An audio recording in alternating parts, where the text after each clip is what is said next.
Have you ever wondered if the most important person in your future is someone you have already met in your past, a ghost from a time you have long forgotten, waiting for the universe to circle back around?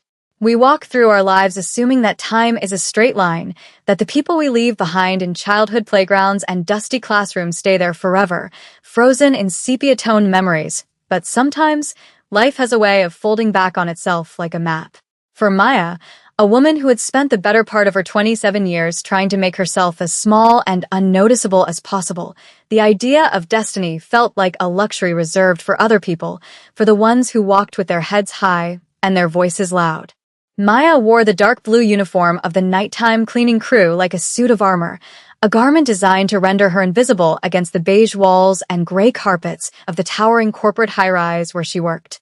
She was beautiful, though she rarely let anyone see it, hiding her expressive eyes and warm smile behind a curtain of professional detachment and the rhythmic, hypnotic motion of a polishing cloth. Every night was the same quiet ritual, a symphony of solitude, where the only sounds were the hum of the industrial vacuum and the distant, muffled traffic of the city below, a world that seemed to move on without her. She preferred it this way. Or at least that is what she told herself, because invisibility was safe, and in a city that could be cold and unforgiving, safety was the only currency that mattered. The building she cleaned was a fortress of glass and steel, housing an international shipping conglomerate that rumors said was merely a front for something much older and much more dangerous, a place where men in sharp suits spoke in hushed tones and security cameras watched every shadow. Maya kept her head down, did her work with meticulous care, and never asked questions, because she knew that in a place like this, curiosity was the quickest way to lose a job, or perhaps something more valuable. She moved through the corridors like a whisper, her presence marked only by the scent of lemon polish and the gleaming surfaces she left behind, a ghost haunting the halls of the powerful, never imagining that the power she feared was about to look back at her. The mistake happened on a Tuesday, the kind of night where the rain lashed against the floor-to-ceiling windows and the thunder rattled the bones of the building, distracting Maya just enough to make her miss the memo about the restricted suite on the top floor.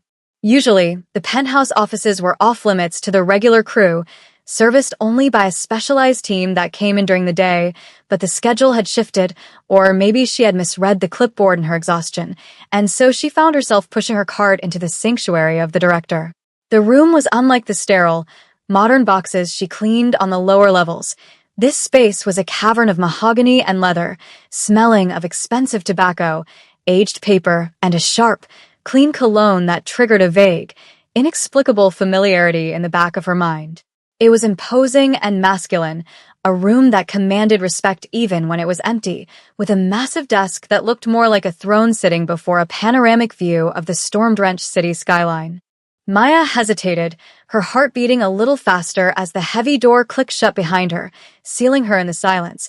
But her work ethic overrode her anxiety, and she began to dust, her hands moving with practiced grace over the bookshelves and the side tables. She reached the main desk, intending to quickly wipe down the surface and leave, but as she moved a stack of leather-bound files to clean the wood beneath, her hand brushed against a small, ornate silver frame that had been turned slightly inward, facing the chair where the director would sit. Curiosity, that dangerous impulse she always tried to suppress, made her tilt her head to see what kind of man ran an empire like this, expecting to see a photo of a stern father, a trophy wife, or perhaps a sleek yacht. Instead, what she saw made the blood drain from her face and her breath catch in her throat, her hand trembling so violently that she almost knocked the heavy frame onto the glass surface of the desk. The photo was old, the colors faded into the soft, nostalgic hues of the late 90s, capturing two children sitting on a rusted swing set in a sun-drenched park, sharing a melting vanilla ice cream cone. One child was a young Korean boy with a serious expression and a Band-Aid on his knee, and the other was a little African-American girl with braids and a gap-toothed smile, laughing at the camera with a joy that Maya had not felt in years. She knew that smile because she saw the ghost of it in the mirror every morning. The girl in the photo was her, and the boy was a memory she had buried under decades of survival and struggle, a childhood friend named Ji-hoon whom she hadn't seen since the day the social workers came. Panic is a cold thing, a sudden douse of ice water that sharpens the senses even as it clouds the judgment. And for a moment, Maya stood frozen in the center of the lion's den, the silver frame burning in her vision like a warning flare. Why did the director of a shadowy international syndicate, a man rumored to have connections to the Korean Mafia, have a picture of a poor foster kid on his desk? The implications spiraled through her mind, terrifying and nonsensical, clashing with the mundane reality of her vacuum cleaner and her spray bottles. She carefully, agonizingly slowly, placed the frame back exactly as she had found it, ensuring the angle was precise, her heart hammering against her ribs like a trapped bird. She needed to leave. She needed to vanish. She needed to be anywhere but here, because if this man was who the whispers said he was, then being connected to him, even through a 20-year-old photograph, was dangerous. She grabbed her cart, her knuckles white as she gripped the handle, and backed out of the room, wiping the door handle with her apron to remove any fingerprints, her mind racing with a mixture of fear and a sudden, aching nostalgia that she couldn't suppress. She hurried down the corridor, the sound of her own footsteps seeming impossibly loud on the plush carpet, and didn't stop until she reached the service elevator, jamming the button with a frantic urgency. When the doors finally slid open, she nearly collided with Elena, the older woman who acted as the unofficial mother hen of the night shift, a stout and kind-hearted soul who knew everything that happened in the building. Elena grabbed Maya's arm to steady her, her eyes widening as she took in Maya's pale face and trembling hands. She whispered a question, asking if Maya had seen a ghost, and Maya could only nod, unable to explain that the ghost she had seen was herself, trapped in a silver frame in the office of a monster. She didn't tell Elena what she had found. She couldn't, not when the rumors about the director included stories of people disappearing for knowing too much. Instead, she blamed the thunder, blamed the creepy silence of the top floor, and let Elena lead her to the break room for a cup of terrible vending machine tea, her hands shaking as she held the paper cup, the image of the boy's serious, protective face burned into her retinas. The atmosphere in the building shifted the next evening, the air growing heavy and electric, as if the building itself was holding its breath in anticipation of a storm that had nothing to do with the weather. Maya tried to call in sick, to hide in her small apartment and pretend the world outside didn't exist, but she couldn't afford to lose a shift, and so she returned, her stomach in knots, keeping her head lower than ever. When she arrived, the service entrance was buzzing with tension, the security guards standing straighter, their hands resting near their belts, their eyes scanning the staff with renewed suspicion. The word had come down that the director, a man who usually worked remotely or traveled abroad, was in the building, and his presence sent a ripple of anxiety through the entire staff, from the executives on the 45th floor to the cleaners in the basement. Ji-hoon, known to his subordinates only as the boss, or Mr. Park, moved through the lobby like a shark cutting through water, his presence commanding silence without him ever having to raise his voice. He was 36 now, devastatingly handsome in a way that felt dangerous, wearing a tailored suit that cost more than Maya would earn in a lifetime, his face an unreadable mask of cold authority. But beneath that icy exterior, his mind was racing, fixated on a detail so small that anyone else would have missed it. When he had entered his office earlier that day, he had noticed immediately that the air smelled faintly of lemons, a scent that didn't belong in his world of leather and smoke, and more importantly, the silver frame on his desk had been moved, shifted by perhaps a millimeter, but to a man who lived by noticing what didn't fit, it was a scream. He didn't fly into a rage. He didn't call the police. Instead, he sat in his chair, staring at the photo of the only person who had ever made him feel safe, and felt a strange, dormant hope stirring in his chest. He called for Manager Hendricks, the head of building operations, a man with a thin face and shifting eyes who enjoyed the power he held over the custodial staff a little too much. Ji-hoon's voice was low, smooth, and terrifyingly calm as he gave the order. He wanted to know exactly who had cleaned the top floor the previous night. He didn't want them fired, and he didn't want them hurt. He simply wanted to see them. The hunt began quietly, but to Maya, it felt like the walls were closing in, the surveillance cameras in the hallways turning to follow her movements like the eyes of predators. Manager Hendricks descended into the break room during the shift change, his presence sucking the warmth out of the room, holding a clipboard like a weapon as he scanned the faces of the women in blue uniforms. He called out names, checking schedules, his voice dripping with an oily superiority that made Maya's skin crawl. She stood in the back, trying to blend into the row of lockers, hoping that her mistake had gone unnoticed, that perhaps the logbook hadn't been updated to reflect her unauthorized detour to the penthouse. But Hendricks was thorough, a bureaucrat who delighted in finding errors, and his finger stopped on a line in the ledger, his eyes narrowing as he looked up and scanned the room until his gaze landed on her. He called her name, not with respect, but with the tone one uses for a problematic appliance, and summoned her to the front. The room went silent, Elena shooting Maya a worried glance, mouthing a silent prayer. Maya stepped forward, her hands clasped tightly in front of her to hide their trembling, her heart pounding so hard she could hear the blood rushing in her ears.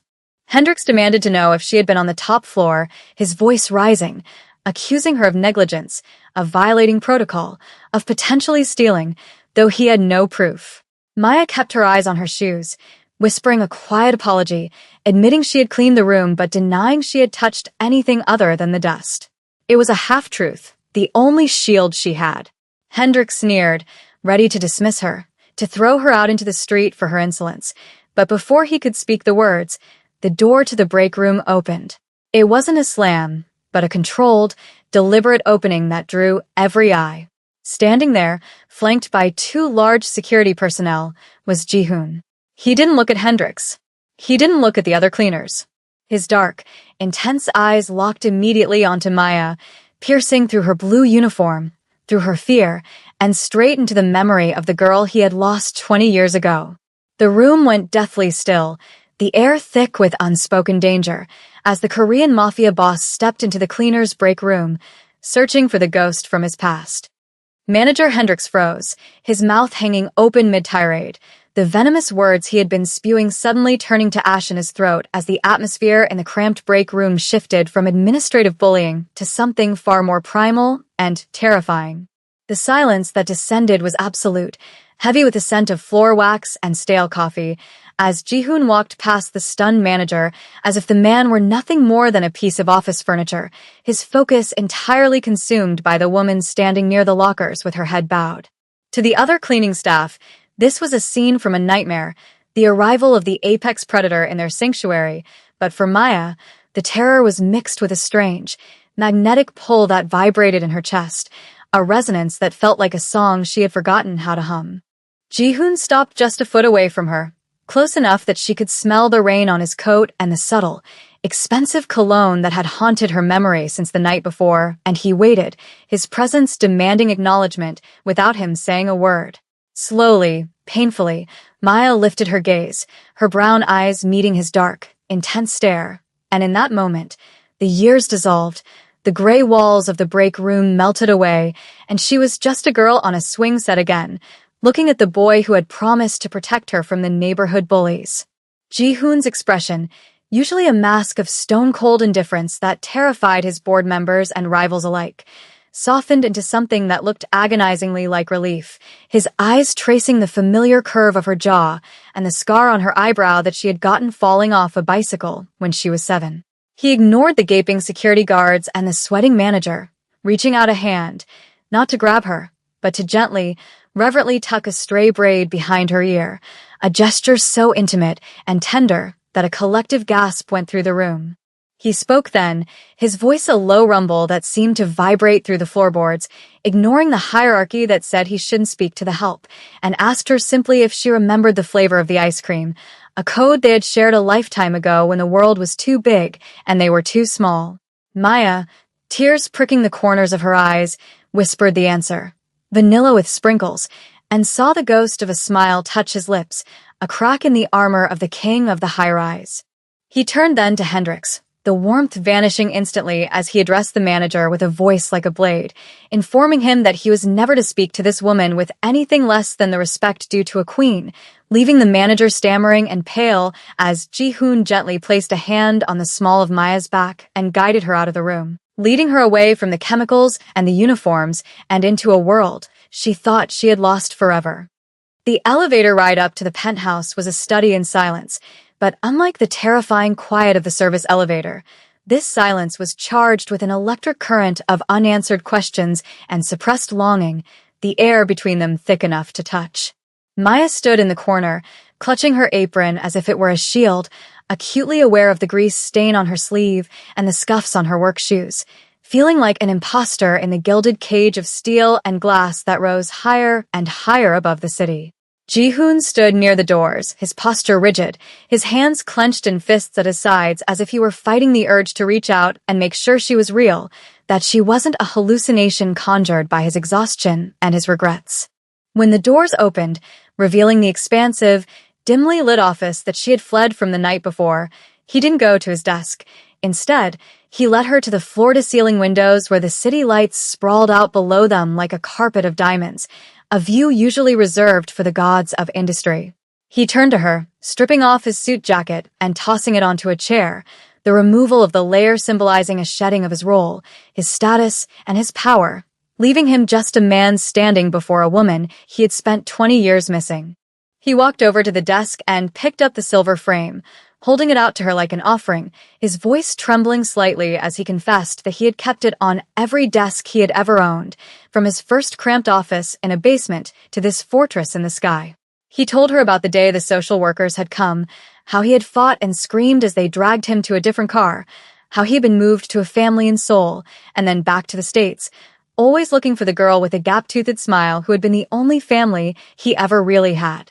Maya listened, the tears finally spilling over her cheeks, realizing that while she had been trying to make herself invisible to survive, he had been building an empire just to be visible enough for her to find him. He stepped closer, his hand reaching out to wipe a tear from her cheek, his thumb rough against her skin, and told her that he didn't care about the dust or the uniform or the years that had passed. He only cared that the empty space in his life, the void that no amount of money or power could fill, was finally occupied. The romance of the moment wasn't in grand gestures or fireworks, but in the quiet, devastating intimacy of being known, of being seen completely by the one person who remembered who you were before the world told you who you had to be.